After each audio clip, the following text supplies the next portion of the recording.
Marafonimizga qiziqish bildirgan ba'zi insonlarda bu marafon yugurish, ko'p suv ichish, ozish hamda tashqi harakatlar deb tushunayotganini ko'ryapman.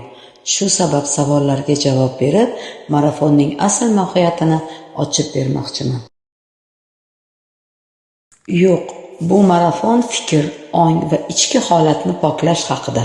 Chunki insonni charchatadigan narsa tana emas, yechilmagan fikrlar, eski e'tiqodlar va miyadagi shovqinlardir.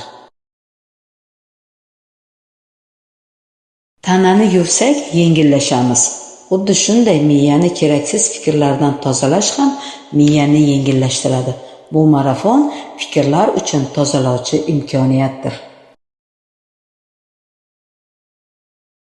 Bosimsiz anglashlar ochiladi. Bu majburiyat emas, uyg'onish jarayoni. Ramazon faqat och qolish emas. Ramazon niyat, poklik va ichki sukunat davri.